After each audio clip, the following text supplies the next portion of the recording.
너 자신을 알라.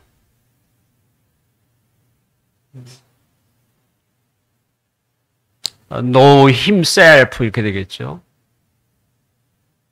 yourself가 됐든. 이 말은 소크라테스가 그의 제자들에게 자주 했던 말이라고 합니다. 너 자신을 알라. 이 말은 여러 가지로 우리가 이해할 수 있는데 늘 나를 점검하라, 살펴라. 시편에 보면 다윗 그리고 시편 저자들은 끊임없이 그런 구절을 쏟아내고 있어요. 하나님 나를 감찰하게 하소서. 그리고 내가 어떤 것인지 보게 하소서. 또 이 말은 자신이 누구인지 생각하라. 내가 누구인지 생각하라. 그리고 다른 사람을 보기 이전에 나를 먼저 보아라.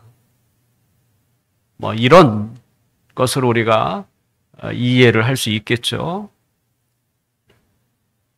어쩌면 자신을 아는 자, 자신이 누구인지 아는 자, 그는 현자, 지혜로운 자라고 말할 수 있고요. 반대로 자신을 모르는 자, 그는 어리석은 자, 때로는 교만한 자이라고 말할 수 있습니다. 하나님은 누구보다도 교만한 자에 대해서 굉장히 민감하게 반응하세요. 우리가 성경에서 만나는 그 중요한 구절 가운데 하나님은 교만한 자를 물리치시고 때로는 대적하시고 겸손한 자에게는 은혜를 베푸신다. 교만하다, 때로는 겸손하다. 그게 뭐겠어요? 자신을 돌아보느냐, 내가 누구인지 아느냐, 항상 그것을 새기느냐, 그 차이죠.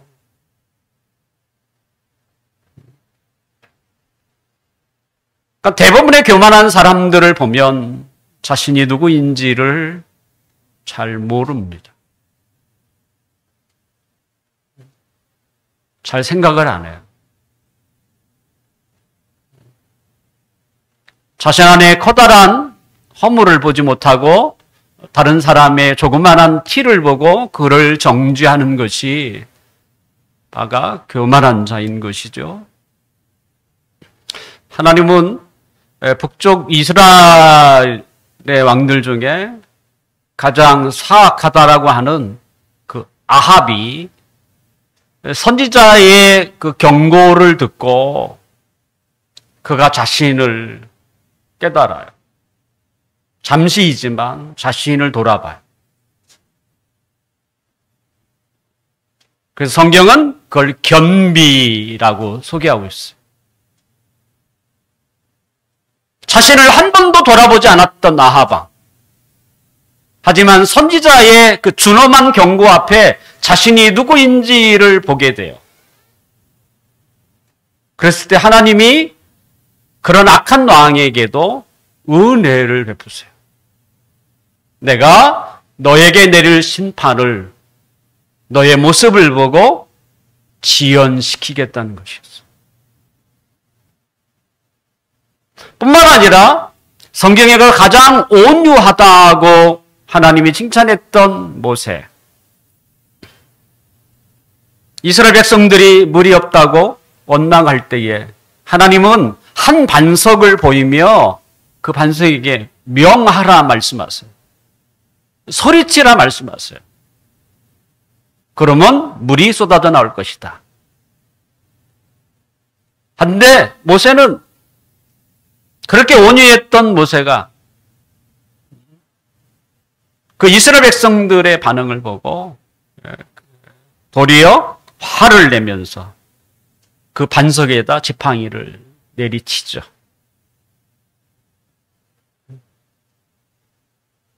그렇게 온유했던 그 모세가 모세의 모습이 아닌 거죠. 그 일로 모세는 가나안 땅에 들어가지 못합니다. 우리는 얼마든지 교만한 자가 될 수 있고 또 얼마든지 겸손한 자가 될 수 있어요. 자신을 돌아보지 않으면 넘어지는 자, 교만한 자가 될 수 있다는 얘기죠. 나는 누구인가? 도대체 나는 누구인가? 바쁜 현대 사회를 살면서 우리가 잠깐 쉴 때마다 자신에게 스스로 던져야 하는 매우 중요한 질문입니다.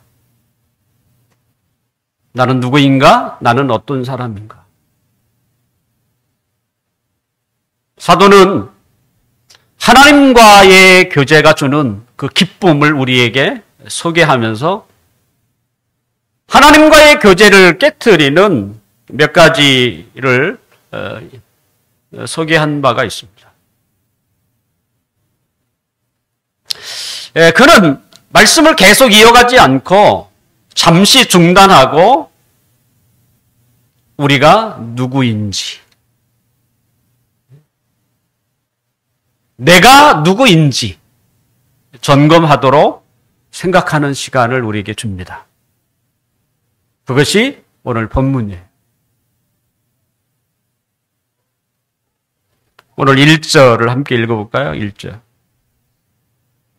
나는 누구인가요? 시작. 보라, 아버지께서 어떠한 사랑을 우리에게 베푸사 하나님의 자녀라 일컬음을 받게 하셨는가.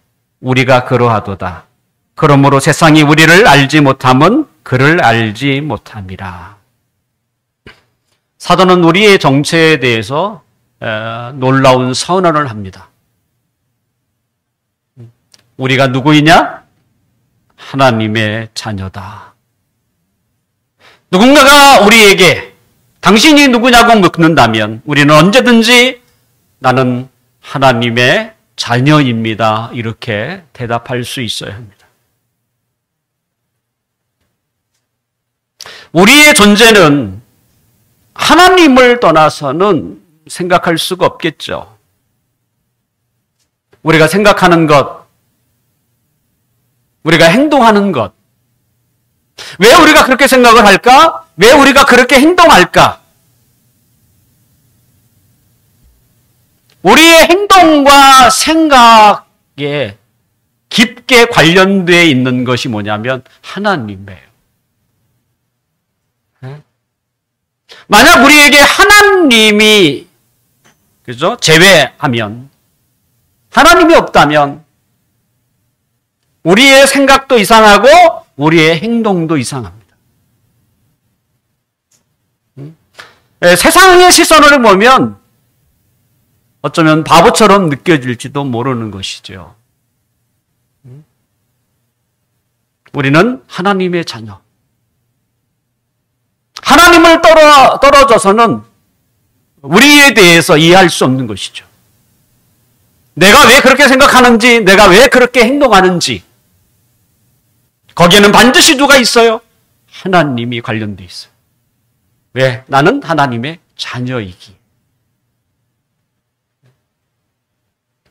사도는 우리가 하나님의 자녀라고 이렇게 불리는 것을 말할 때에 먼저 그가 이야기하는 것은 뭐냐면 하나님의 사랑을 이야기합니다.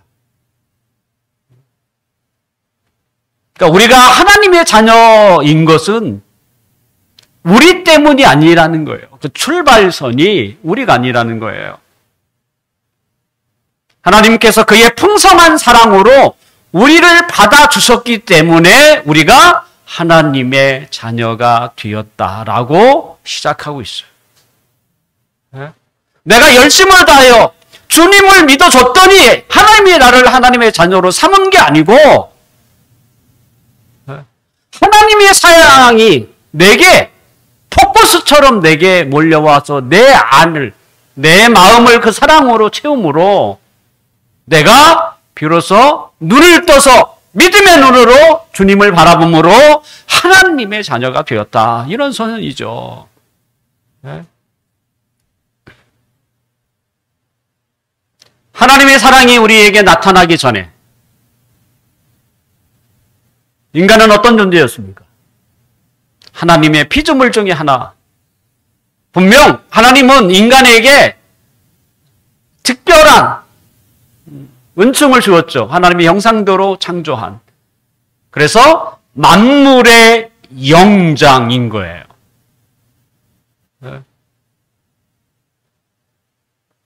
우리보다 강하고 우리보다 크고 우리보다 날카로운 동물들이 있지만 하나님은 인간에게 만물의 영장으로 만드셨어요.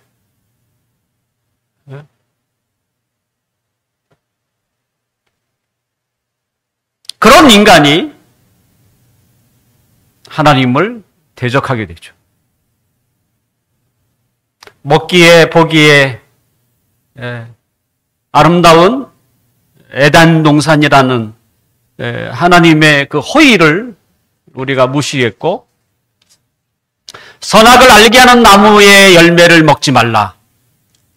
이를 통해서 우리의 수준을 현재보다 월등하게 높은 수준으로 올리시려고 하는 하나님의 계획과 목표를 거절을 했어요. 그가 누구? 인간의 조상 아담과 하와예요. 이로 인해 인간의 삶은 한마디로 비참, 때로는 절망. 실존주의 키엘 케로가 했던 죽음에 이르는 병. 암이 아니에요. 절망.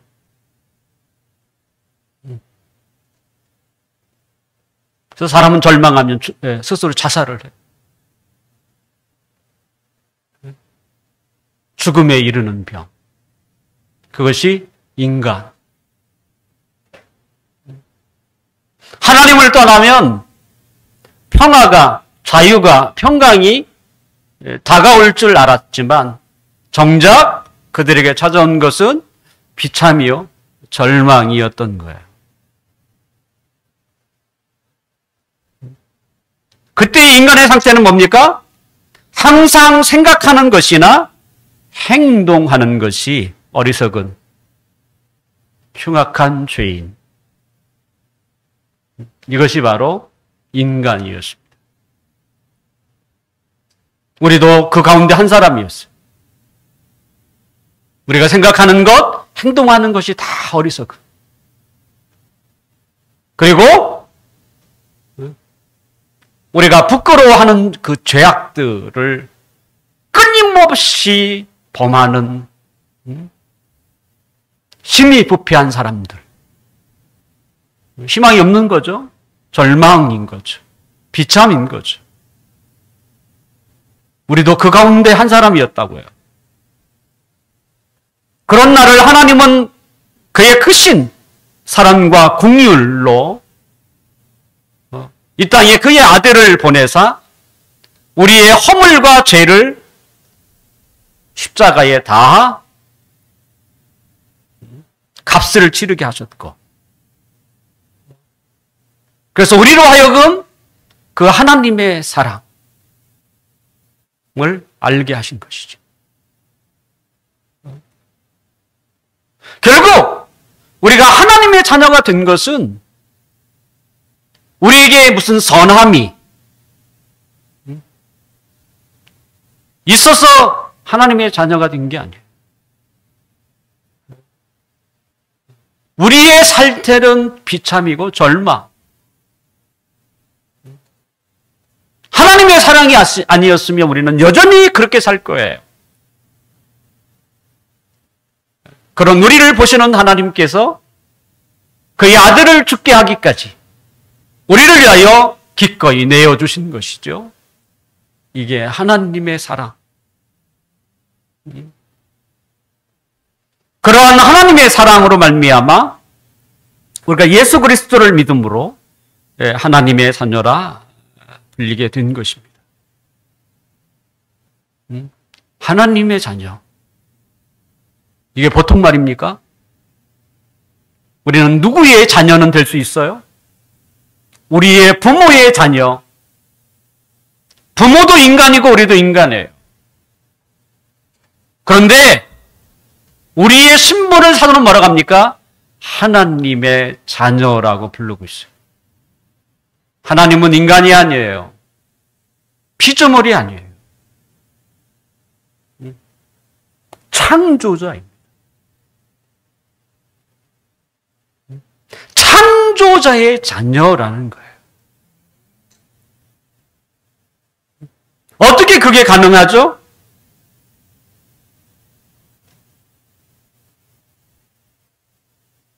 이 땅의 부모는 아무나 자신의 자녀라고 말하지 않습니다. 자녀는 부모가 낳은 자. 낳았다는 게 뭡니까? 부모의 그 성질과 혈통을 준 자이죠.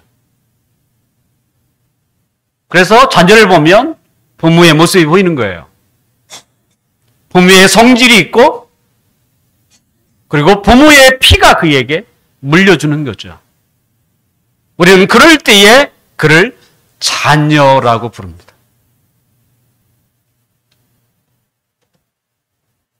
근데 우리가 어떻게 하나님의 자녀가 되었을까? 성경은 예수 그리스도를 믿는 것, 그것을 낳았다라고 표현을 해요. 바울도 그의 사랑하는 제자를 뭐라고 합니까? 복음으로 낳은 아들이라고 소개를 해요. 낳은 거예요. 부모의 사랑으로 자식이 낳았듯이 하나님의 사랑으로 우리를 낳으신 거야. 그러면 우리에게 부모의 기질과 피가 자녀에게 주입되는 것처럼 물려주는 것처럼 우리에게도 뭐요? 하나님의 것이 하나님의 생명과 하나님의 성품이 우리에게 주어졌어요.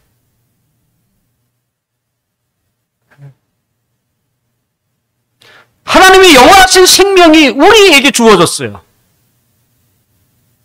그리고 하나님의 성품이 우리 안에 주어졌어요. 그래서 우리가 하나님의 자녀인 거예요.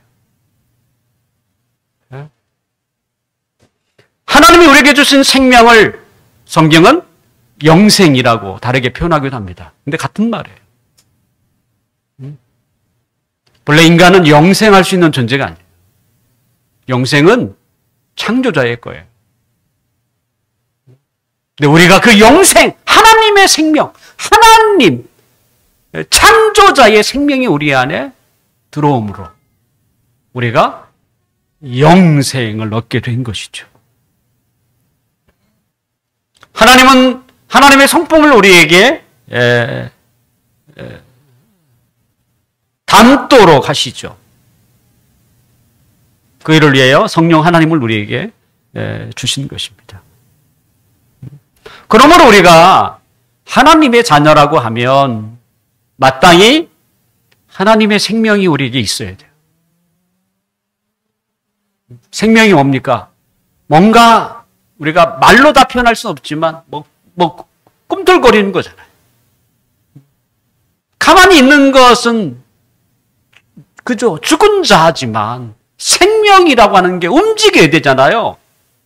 그 액티브가 뭔가 있게 활동할 수 있는. 우리는 그걸 생명이라고 부르지 않습니까?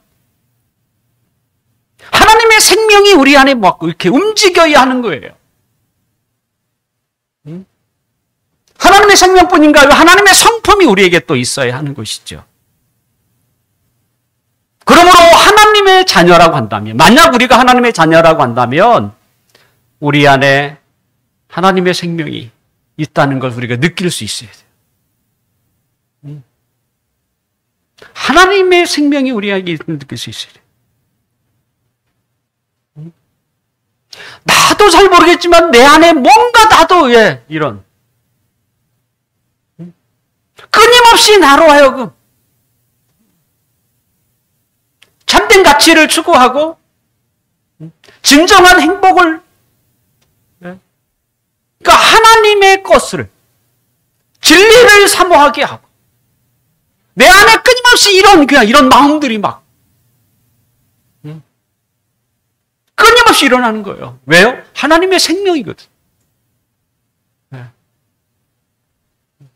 그런 생명이 우리에게 주어졌기 때문에 우리가 그런 생명을 끊임없이 느끼는 거예요. 하나님의 자녀는 그걸 느낄 수 있어야 합니다.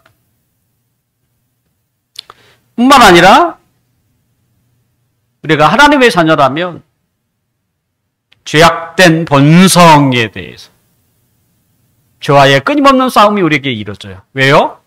그것은 하나님의 그 생명과 반대가 되는 것이에요. 그러니까 우리는 참 재미있는 존재예요. 죄악된 본성을 여전히 가지고 있으면서도 하나님의 생명이 우리 안에 들어와 있는. 그래서 이 하나님의 생명과 죄악된 본성이 끊임없이 어떻게 해요? 갈등을 해요.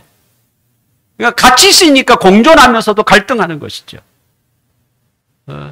싸우기도 하고 우리 안에 끊임없는 내적인 전쟁, 싸움이 일어나죠. 그것은 왜 그래요? 하나님의 생명이 우리 안에 있기 때문에. 그래서 그런 싸움이 끊임없이 계속적으로 일어나는 거예요. 죄와의 싸움이죠. 때로는 세상 가치관의 싸움이죠.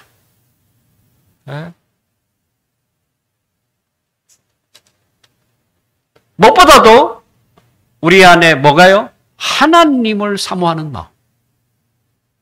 왜? 하나님의 생명이 있으니까. 하나님을 사모하는 마음, 하나님을 기뻐하는 마음이 우리 안에 일어나요.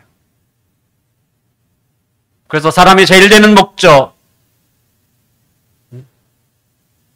하나님을 기쁘시게 하고 영화롭게 하고 그 다음을 사람들이 잘 이해를 몰라요.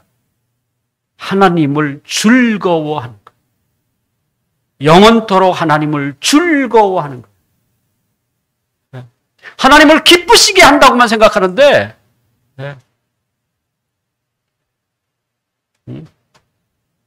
그 하나님을 내가 기뻐하는 이것이 바로 사람의 제일 되는 목적이라고 소개하고 있는 것이죠. 그러니까 하나님을 위하여 사는 것뿐만 아니라 그 하나님이 너무 좋은 거예요. 그 하나님이 너무 기쁜 것이죠. 이것이 바로 사람의 제일 되는 목적이다. 소요리 문답분들에게 그렇게 가르치고 있지 않습니까? 결국 이런 하나님의 생명이 내 안에 있다는 것이 이 같은 증거들을 통해서 우리가 나타날 수 있어요. 근데 이것은 다 뭐예요? 내 안에서 일어나는. 외적으로 나타나는 것이 하나 있습니다. 그것은 이런 하나님의 생명을 가진 자들, 교회의 지체들을 사랑하는 마음.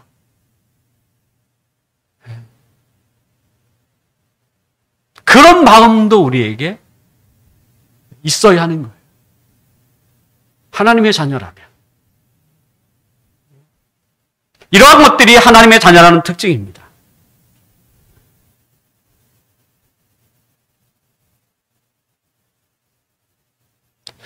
그런 우리가 세상 사람들이 이해할 수 있겠습니까?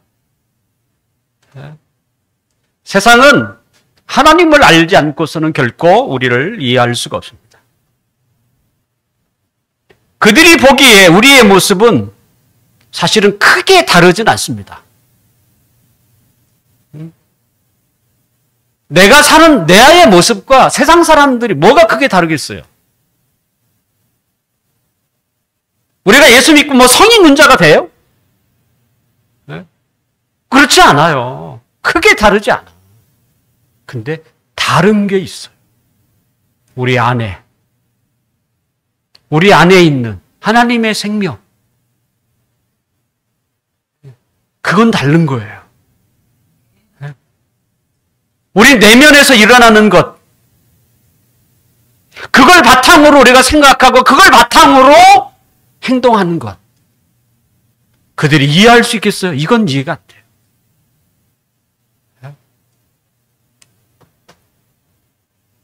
세상은 하나님을 알지 못하기 때문에 또한 우리도 알 수 없는 것입니다. 그래서 1절에 그렇게 나오는 거예요. 그러므로 세상이 우리를 알지 못하면 그를 알지 못합니다. 하나님을 알아야만 우리를 알 수 있습니다. 누구나 하나님을 아는 것은 아닙니다. 믿음의 눈으로 하나님이 우리에게 베풀어줬던 그 사랑을 알아야만 비로소 하나님을 알 수가 있는 것이죠. 그 믿음도 우리가 갖는 것이 아니라 하나님이 우리에게 주시는 것이죠. 그럴 때 비로소 우리는 하나님의 자녀라는 신의 자녀가 되는, 하나님이 우리를 낳으신, 하나님의 생명과 하나님의 성품이 우리에게 주어지는 이 하나님의 자녀가 되는 거예요. 단지 하나님의 자녀는 그냥 예수 믿고 그냥 교회 다니고 이런 이야기가 아니에요. 하나님의 자녀, 신의 자녀예요. 창조자의 자녀예요.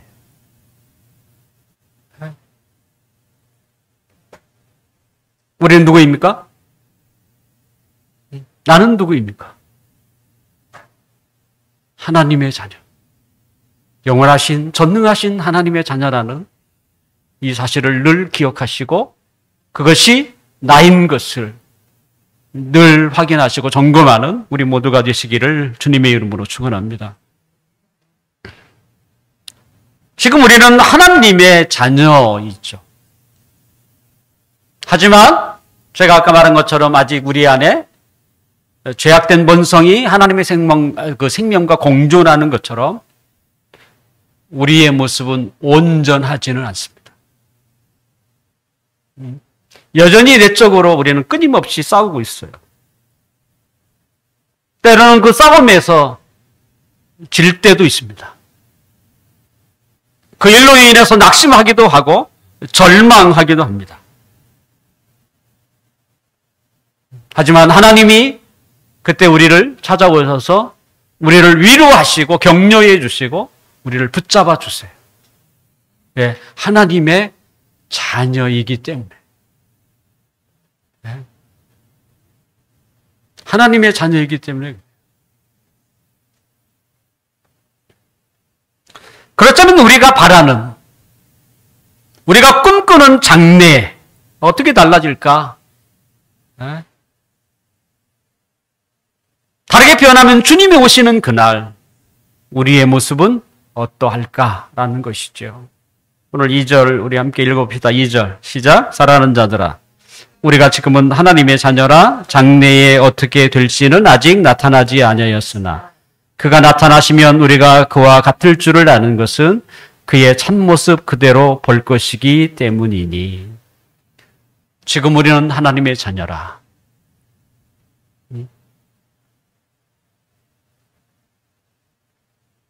근데 하나님의 자녀라고 보기에는 온전하지 않죠. 분명히 하나님의 생명이 우리에게 주어졌고 하나님의 성품이 우리에게 주어졌지만 우리는 그 성품을 제대로 표현하지 못하고 하나님의 그 생명이 늘 끊임없이 그것이 온전히 우리를 주장하지 못하는 경우도 너무 많죠. 온전하지 않은 것이죠. 그러면 우리의 장래의 모습은 어떻게 될까?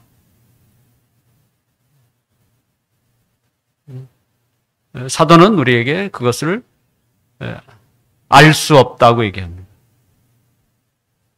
알 수 없다. 다만 십자가에 죽으셨다가 3일 만에 다시 살아나신 예수님의 변화된 모습이 우리가 나중에 그 변화될 그 모습의 중요한 힌트라는 힌트라는 것이죠.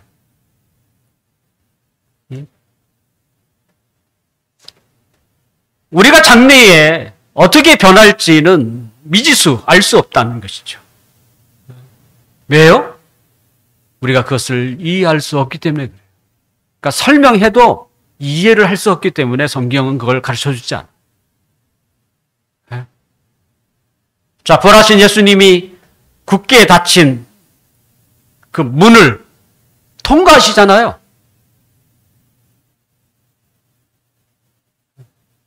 전혀 손상도 없이. 이거 과학적으로 증명할 수 있습니까? 우리가 이해할 수 있어요? 이해 불가. 그래서 성경은 말하지 않는 거예요. 단지 그 예수님의 그 모습이 우리가 나중에 되어야 할 모습의 모델이라는 거예요. 그리고 더 이상 설명을 하지 않아요.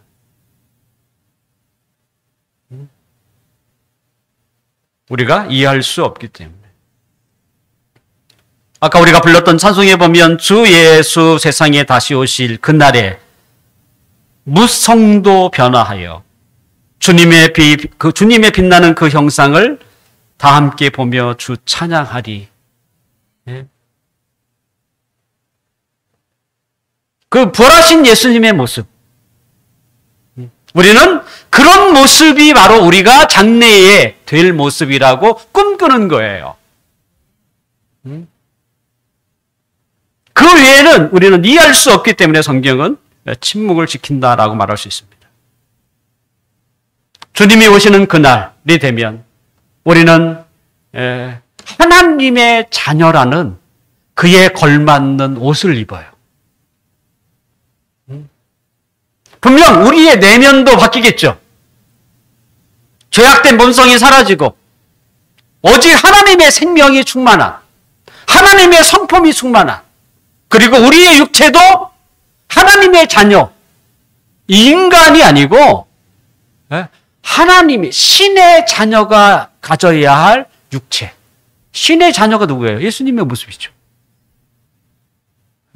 더군다나 이 땅에 사셨던 예수님이 아니에요. 부활하신 이후에 그 예수님의 모습. 그것이 바로 하나님의 자녀가 갖춰야 할 옷이에요. 그때쯤 되면 우리도 예수님처럼 어떻게 해요? 벽을 통과하는. 이 정도 돼야 신의 아들 아닙니까? 네?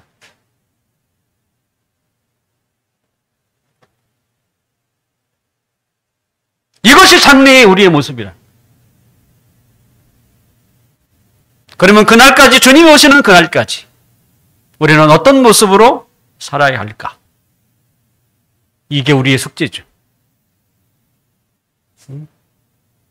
우리 3절 함께 읽겠습니다. 시작. 주를 향하여 이 소망을 가진 자마다 그의 깨끗하심과 같이 자기를 깨끗하게 한.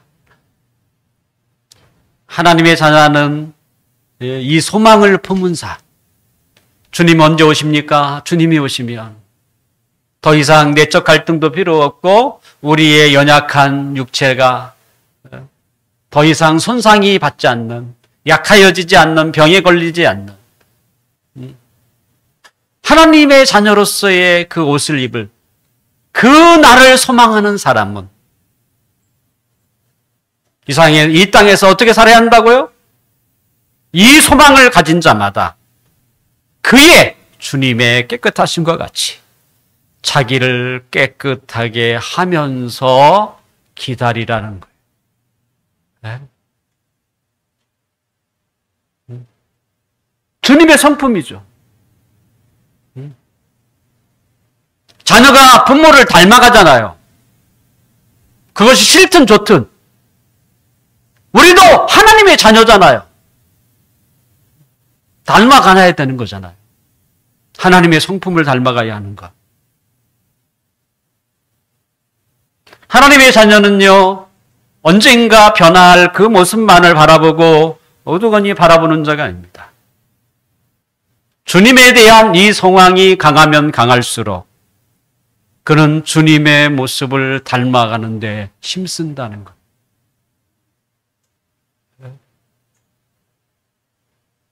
결국 하나님의 자녀는 옷만 가꾸는 자가 아니고 그의 성품도 하나님의 성품을 닮아가야 하는 것이죠. 우리가 보이지 않는 하나님을 어떻게 닮아갈 수 있습니까? 하나님은 그 아들 예수 그리스도를 통해서 우리가 닮아가야 할 모습을 보여주신 거예요. 예수님은 신이면서도 뭐예요? 인간이잖아요. 우리는 인간이지만 하나님의 생명을 입은 신의 자녀잖아요. 우리가 꿈꾸는 그 아름다운 성품이 누구겠어요? 예수님이죠. 예수님의 모습이죠. 왜? 그는 하나님의 아들이잖아요. 인간의 몸을 입은 하나님의 자녀.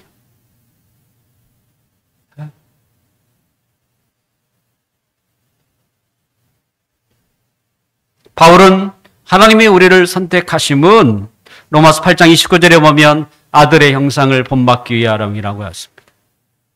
뿐만 아니라 베드로는 베드로후서 1장 4절에 보면 하나님이 우리를 부르심은 신의 성품을 닮아가는 자. 그렇게 얘기를 해요. 왜? 하나님의 자녀이기 때문에. 하나님을 닮아가야 되잖아요. 닮지 않았는데 어떻게 자녀라고 말할 수 있습니까? 더군다나 우리 안에 하나님의 생명이 있잖아요. 하나님을 좋아하는 마음이 있어요. 하나님을 기뻐하는 마음이 있어요. 하나님의 생명 때문에. 그것만 있나요? 하나님처럼 되고 싶은. 하나님이 가지고 있는 그 거룩한, 그 고귀한 성품을 닮아가는. 그것이 바로 예수님이죠. 우리가 하나님의 자녀가 되기 위해서 거룩한 삶을 사는 게 아닙니다. 우리가 하나님의 자녀이기 때문에 거룩한 삶을 사는 것입니다. 이제 말씀을 좀 정리하려고 합니다. 하나님은 우리를 그의 사랑으로 불러서 하나님의 자녀로 삼았습니다. 자녀이기에 하나님의 생명이 우리에게 주어졌고요. 자녀이기에 하나님의 성품이 우리에게 주어졌어요. 우리 안에는 하나님의 생명이 있어요.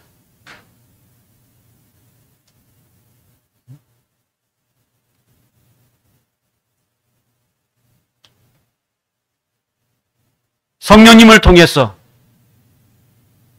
우리가 그걸 느끼고 있는 것이죠. 그리고 우리는 하나님을 사모하는 마음이 있습니다.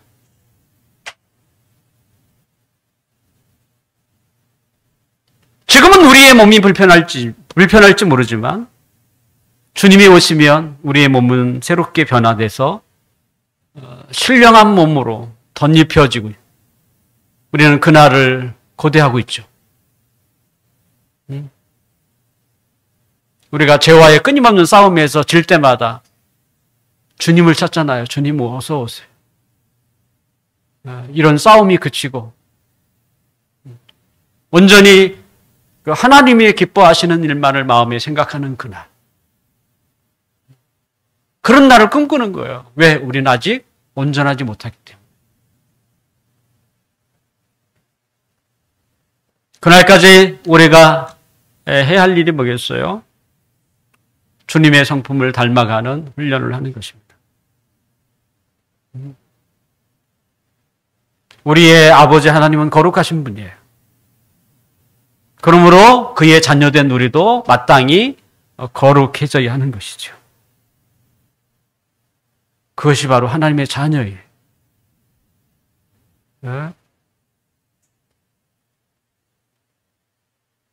저는 끊임없이 자주 신앙이 뭐냐? 내가 추구해야 할 게 뭐냐? 이런 질문을 많이 고민도 하고 생각도 많이 합니다.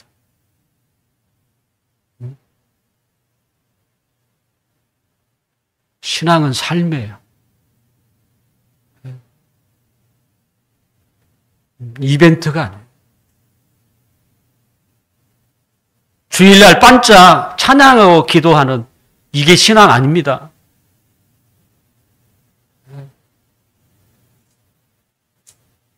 그게 어떻게 신앙입니까?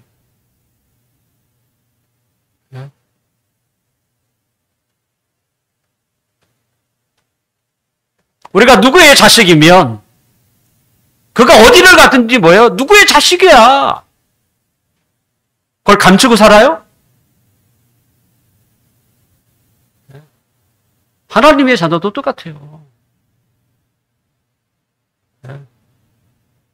주일날만 하나님의 자녀예요?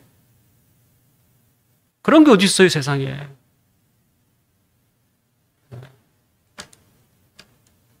여러분은 어떨지 모르지만 나는 그렇게 살지 않아요. 신앙은 삶이에요.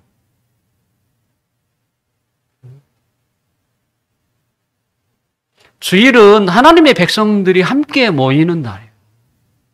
그렇게 살아가는 사람들이 함께 모이는 날이에요.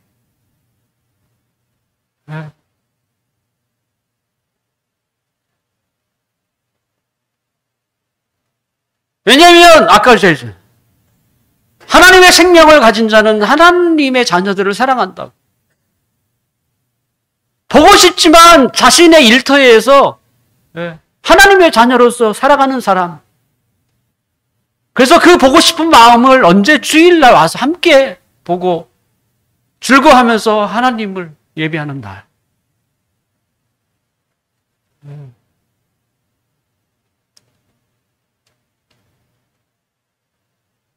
저는 한국교회가 잘못 가르쳤다고 생각해요. 저도 잘못 알았어요. 그래서 끊임없이 고민하는 거, 기도하는 거예요. 도대체 신앙이 뭐냐?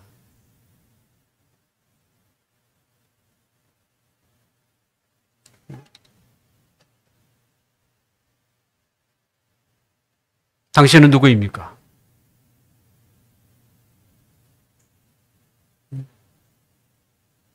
하나님의 자녀 맞습니까?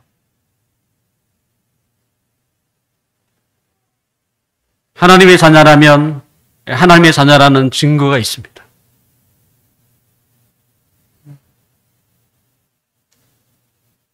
그리고 하나님의 자녀라면 하나님의 자녀다운 삶이 있어요.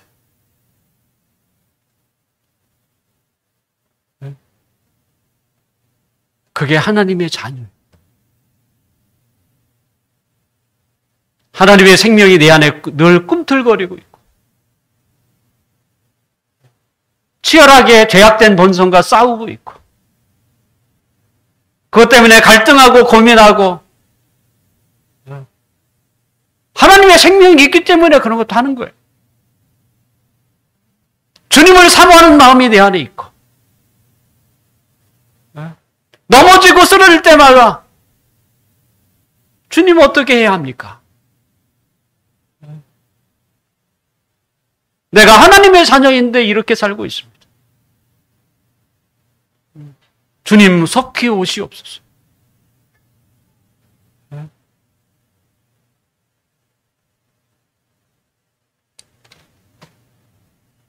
사랑하는 성도 여러분, 우리는 하나님의 자녀입니다.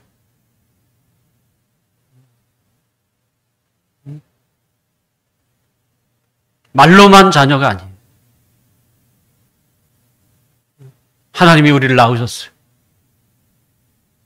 하나님의 생명이 우리 안에 있고 하나님의 성품이 우리 안에 담겨져 있어요.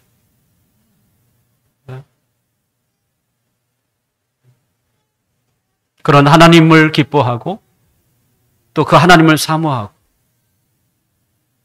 주일뿐만 아니라 우리가 살아가는 삶의 현장에서 또 하나님의 자녀의 그 모습을 세상은 이해할 수 없다고 할지라도 그 모습을 비춰가며 하나님 앞에 살아가는 우리 모두가 되기를 주님의 이름으로 축원합니다.